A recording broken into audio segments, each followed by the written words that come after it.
Gonna do some more work to the Mustang. I think I'm gonna go ahead and throw the fuel sending unit in the tank and get that all ready to go in, but not put it in yet. Need to come back here, put a piece of metal from here to here and from there to there. Give this a little more strength. 'Cause right now it's just real flimsy. This is solid, but it's flimsy to here, so I may do a tack to hold that in and everything, get that bent back out where it's bent right there. Probably run a new line. Not sure what that line's for, but that line should go to the fuel sending unit and then run up through the car somewhere to the gauge cluster. But I got me some wire here to go ahead and just run a new wire so I can make sure it works. So we'll be doing that. Got a bunch of fuses to see if I can figure out what's wrong with the headlights. Got thermostat, a temperature sending unit, thermostat gasket, and a oil pressure sensor. Got a new inline filter over there. Here's the new fuel sending unit. So we've got a bunch of stuff to go ahead and throw into it. And main reason for doing all that is because you need to know how much fuel you have. You need to know what temperature's running. You need to know if you have oil pressure or not. If you don't pay attention to those, that's a good way to blow your motor up or sling a rod out of the side of the block. So you put your sending unit in, you want your pickup to be at the bottom of your tank, and in this case, it's the top of it, because you got the tank upside down. So you slide it in there.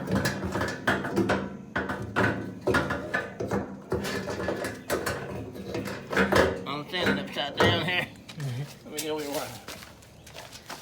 Once you get that in, either your replacement tank or your sending unit will come with one of these lock rings, and that's what'll hold it down there. Okay. It's got little grooves in it. Those tabs go in. Once you get it all set down in there, put that lock ring on top of it, locks it in place, and you'll be set. And you just hook up your wire that runs to your gauge up front, hook up your fuel line. Alright, we got that on there. We had to do a little bit of bending this tab here because it seemed to be bent back in, which ain't surprising considering the whole fin was bent. I forget which corner it was, but the whole fin was bent on one corner. So that's what happens when you buy the cheap tanks, but I'm gonna try to do this as budget as possible, and there's no play in it now. It ain't moving at all, so I'm gonna call that good to go. So here's our oil sending unit. The oil comes in right here at the bottom, and then you run a wire from the top to the back of your plug, and that'll be right here near the back of the motor. And if we need to, we'll run a new wire from it to the inside to the instrument cluster. So there's a bolt here on the bottom, or like, it's not really a bolt, it's where you put your wrench. And take that, try to loosen it. Whenever you're doing stuff like this one already came with thread tape, but the temperature sender didn't. Make sure you put some thread tape on it because the liquid comes up into here, and that's how you get your reading. And anywhere you have liquid and threads, you need to put a sealer on there, or else you'll run into problems later on. Thread tape's only a few bucks. You just wrap it around. It's not that hard. So we'll try to get the size, get that off, get it switched out, hook up the wire, and then I'll leave it how it is for now, and later on we'll see if it's reading right or if it's acting funny, And then if I need to, I'll switch the wire out, because it's just from there to in here.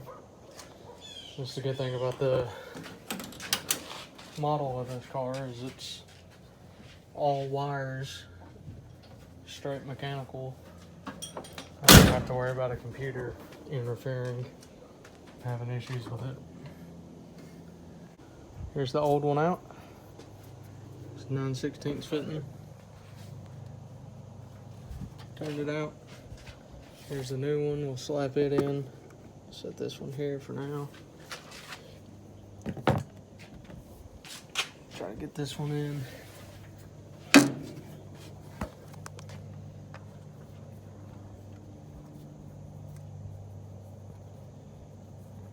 It's going to be easy when doing this, because you don't want to force it, because you don't want to strip any threads that's in your block, because then you're going to have a bad time.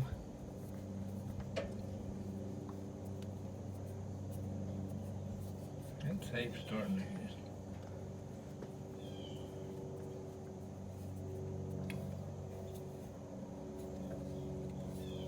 I don't know, I don't feel too confident about that. Let me use both hands and screw around with this for a minute. Make sure I get it in there right. Alright, we got that on there. It's pretty tight. Plugged it back up. As you can see on this one, it wasn't all the way down in there. So I think we're good there. As you can see, you still see the edge of the tape. So now all the threads are sealed. It should work fine. This one may or may not have been good, but I don't really have a way of telling. And that thing was only a couple bucks, so I went ahead and changed it. Now we're gonna do the thermostat and the water temperature sender. That way everything will be ready for once I get the tank back hooked up and everything, and I can actually tell what's going on my gauges and see how the motor's actually doing. Sounds like it ran fine and everything, but it's always good to be able to tell what's actually going on with your motor. We're about to drain the radiator out. I'll get a shot down here if you want to let her loose. This is after we already kind of flushed it one day, so we'll see what all comes out. Hopefully most of it will be clear, that way now we know our system's good.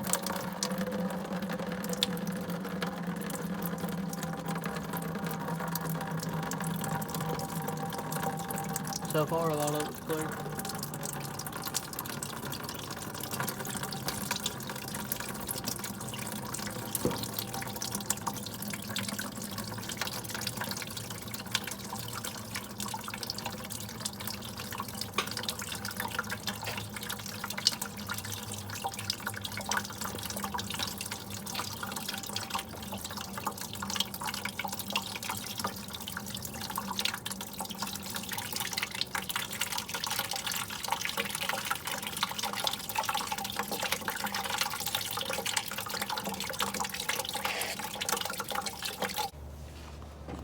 Once you drain that out, you can look down in here, see where the rust has been and everything. There's a bolt on each side of it, and then between it and the block of the motor there's a gasket, so make sure you buy you a gasket when you go to do this. And the main reason we're doing this is because when we ran the car for a bit, the top of the radiator was extremely hot, and we wasn't able to tell what the car was running because we didn't have a sending unit. So the thermostat is the suspect of the moment, and they're a few bucks. I think the gasket was $1 and this was $3.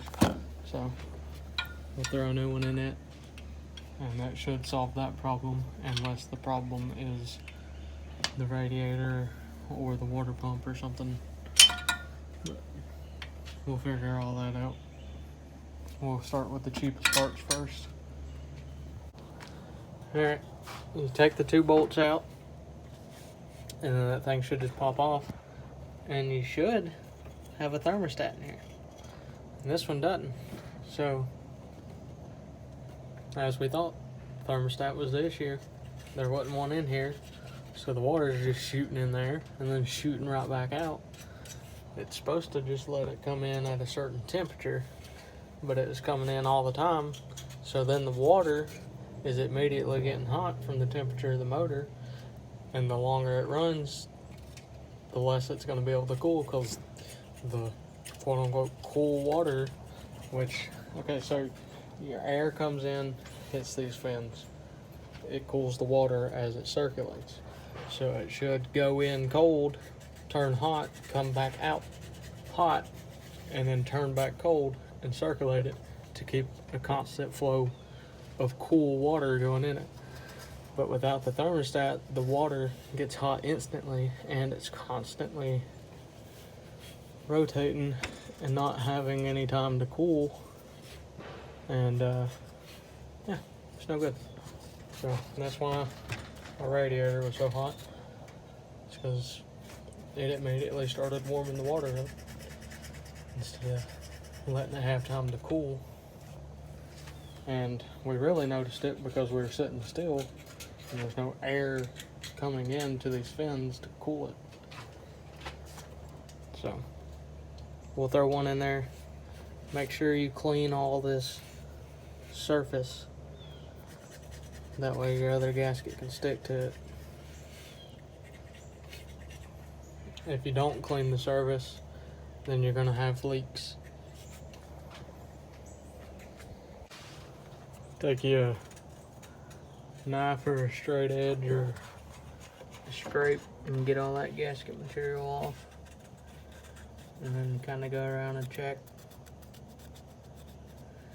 As you're doing it, try your best not to like dig into the metal, just kind of try to stay flat and just get that off. Try not to create no grooves. I took a Scotch-Brite, went around the edge of it, just kind of worked it. Don't press into it real hard, but you know, just work it around there and get the rest of the material off. Try not to create grooves. I mean, if you do get grooves in it, you can probably slap a little sealant on it when you go put it on and all that, and it'll be fine. But you can see it's pretty clean, so that's good for now. Papa's working on the thermostat housing, and what we'll do is just pop the thermostat in there, pop the gasket on, and put that housing back on, hook your hoses back up, and you should be good to go. Once we get that done, I'll have to look up and find out where this little piece here goes. It's the temperature sending unit. Or I guess that's what it's called, but it'll just run somewhere in the cooling system. Sometimes they're in the side of the block. Just depends on where it was put. Put that in, run a wire up to your gauge, and then you can tell what temperature your water's running. This thermostat is a 195 one, which should just be just fine. That's when the water, whenever the motor gets up to 195 degrees, it'll let the water start to come through and it'll start to cool it. So that should keep us, you know, pretty cool, but it'll let it get hot enough to burn the moisture out of the motor. That way you don't have to worry about moisture sitting in there. Which is why some people like to run 180 because it'll be cooler, but some people argue that it'll leave moisture in the motor and stuff. It's a tit for tat, really. I just always go with a 190-ish. I normally don't have any problems. When you go to throw your thermostat in there, it just plugs in the hole, but you want to put it into this like that and make sure it seats good. You just shove it in there, and then you shove that thing on there. Make sure that you put your gasket and tighten the bolts down, and you should be ready to rock as far as that goes. So this side over here is really nice and smooth and everything, but over here on the neck it's real pitted. So this is where your gasket maker comes in hand. You want to put that on there. Put this on there. We don't just a thin coat. Just smear it in there. It'll basically act as a body filler in a sense. It'll just make it smooth. You don't have to gob a whole crap ton on there.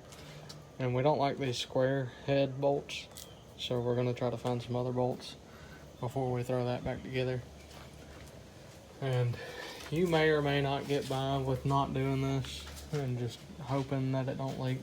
But if it's not a flat surface, it'll leave places for it to escape.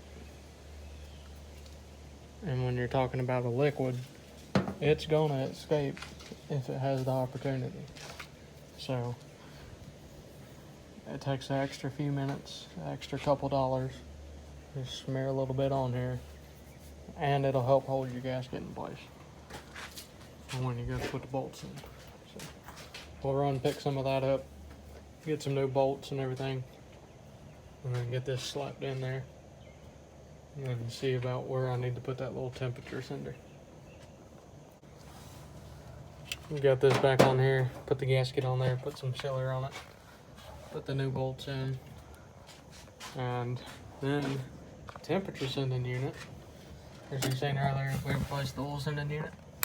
Well, right up from it, on the back of the block, that's the temperature sending unit. So you pop that wire off, and you get you a socket, fit over it, pop that out, and you pop your new one in, some thread tape on it and everything, and plug that wire back in, and you'll be good to go as far as that goes, as long as your gauge works, the wire's good all the way through and everything.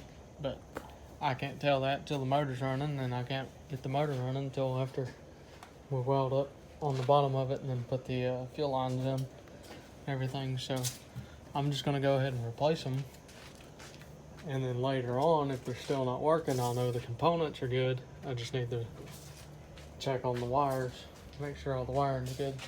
So I'll pop that out, pop this one in, pop the plug on, and then we should be able to tell what temperature our engine's running at. Got that popped in there. I don't know if it's the correct size, but it's the size that worked for me. It's 11/16. Fits over there. Got both those wires on there. As long as they're good going back to here, everything should work now. I was looking for them. I'll tell you what's in front of me. I'm standing right here and I was looking for them. We'll try popping some of those fuses in some of the places that's missing fuses, see if we can get anything to happen, see if we'll get a headlight to come on or what. And I'm just going to do a little bit at a time, try to improve it. I picked up some more primer, so maybe I'll primer this fender before long and do all that good stuff. But that's the most of the parts I bought.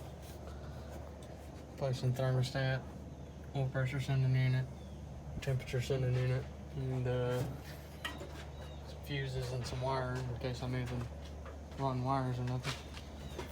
These don't really look terrible, but it may or may not have been working.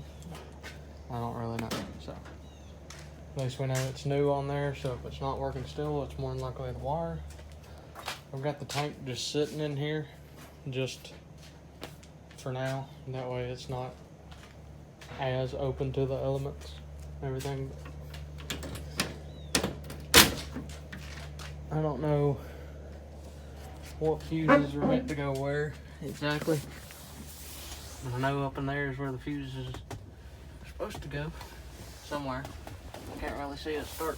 It's right above the gas pedal. So we'll throw stuff in there, see if we'll get anything working or not.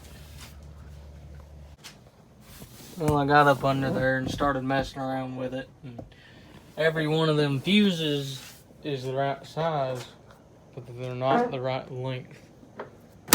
So back to the drawing board on that part of it. But I reckon that's all for today. Maybe tomorrow I'll sand this up, get it primered. And then after that, I guess I can go up these pillars here and get some of that done. Maybe come across this as well. Go ahead and get most of the car primered. I'm gonna work on these doors some. I don't know a whole lot about body work, but I plan on replacing these doors anyway. But it'd be really good for me to try to learn on these doors. If I can get to where I have the ability to fix stuff like this, that'll help me in the future. And this hood that's all shot, Bondo, chipping out of it everywhere. Maybe I can learn on it and end up eventually knowing how to correct stuff like that. And that'll help me in the future. So that may be in the future videos, me trying to figure out how to do body work. See what happens. But I'll throw all them fuses up there. They're useless for this car, but they may come in handy for another car in the future. So I'll pick back up tomorrow whenever we're doing some more sanding and primary. I've been lazy and let most of the day pass by, but I think I'm finally gonna go ahead and see how this fender is. It's got some damage there. I suspect there's probably Bondo here in this corner with the way that looks. But we'll go ahead and sand it and get it ready to be primed and everything. Just to get a little bit of something done. And then all we'll have to do is small surfaces and then the roof. And then the whole thing will all be one color, finally. I suppose I'm gonna go ahead and do the doors just for the fact of making it all one color. I'll screw around with the hood a little bit too. Try to chip out as much of this as I can to where it's the regular hood again. Because I'd rather it be dented or have screw holes in it than I would for it to be this eggshell crap that it's got going on right now. So we'll see what we can do. I'll go ahead and try to set up a time lapse about doing this. And see if it turns out good. It's kind of chilly today, so the paint, the primer rather, might not want to stick to it. But what I'll do in that case is just kind of feather it on there, get it something for it to stick to, so it'll stick to itself instead of just making a bunch of runs. But I'll quit talking about it and get ready to do it.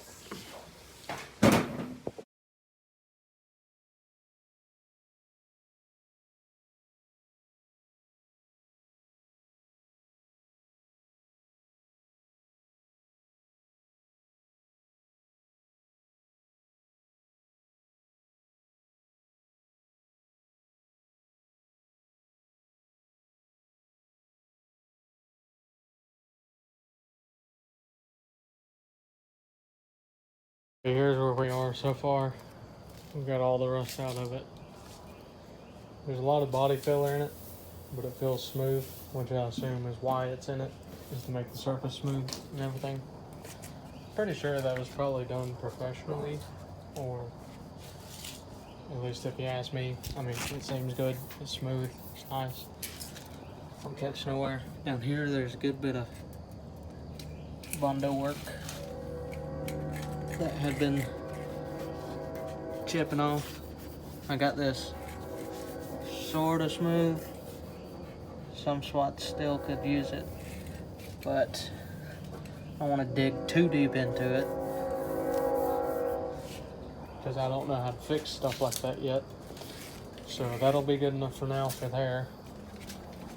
I gotta try to get around this light here, get this area, try to clean up around this light a little better, and then wipe everything down, double check myself, because like right here, there's still a little bit of rust right here on this edge.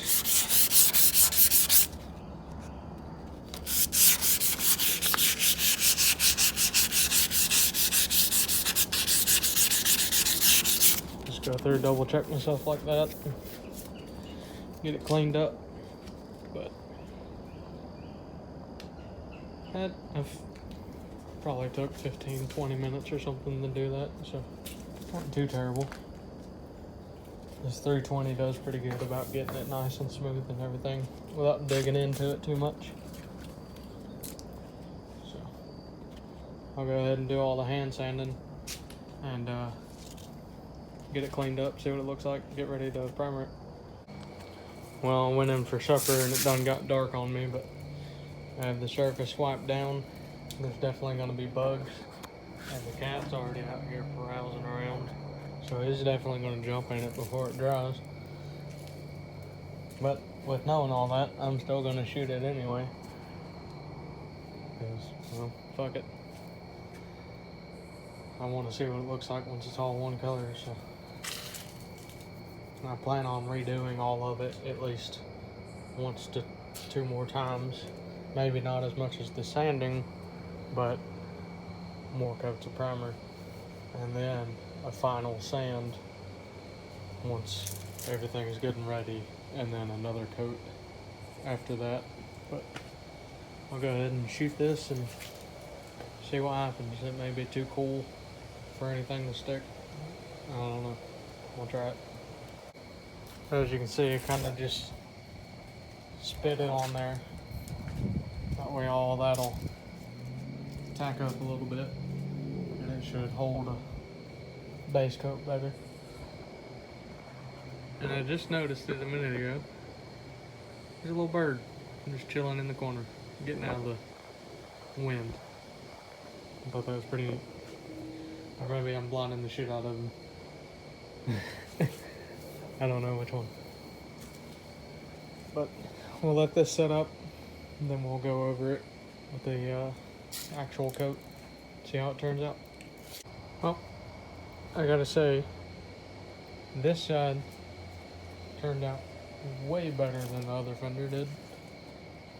It looks pretty damn good. The only spots I see so far is right along this lip, and then right back in here behind the bumper it ran a little bit. But it's pretty damn good compared to the other one. The other one ran a lot more places and had a lot more boogered up looking spots.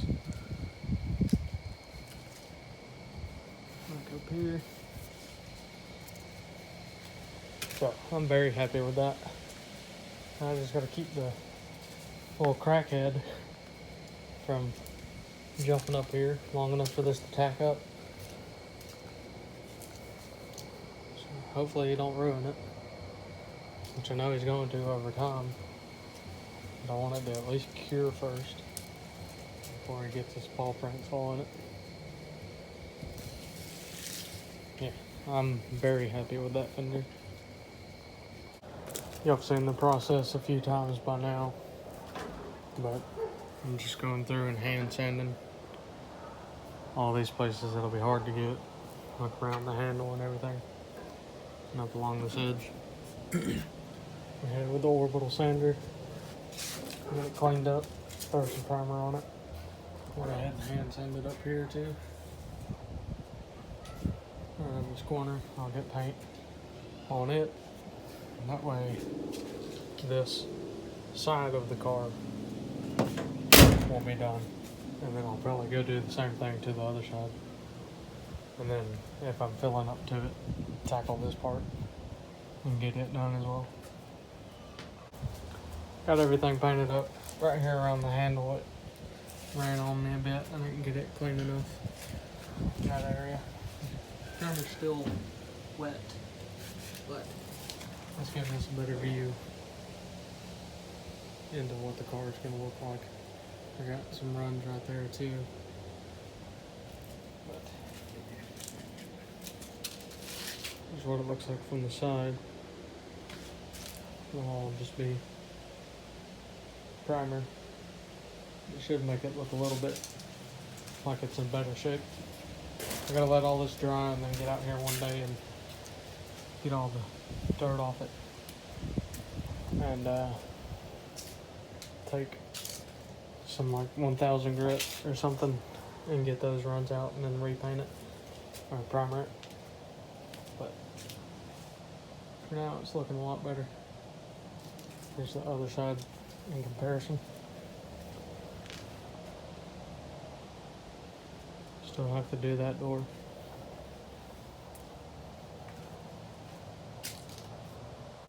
I've not got much primer left, but to end off the video, I'm gonna do this half, and then I'm gonna go up around this window here and connect the back here.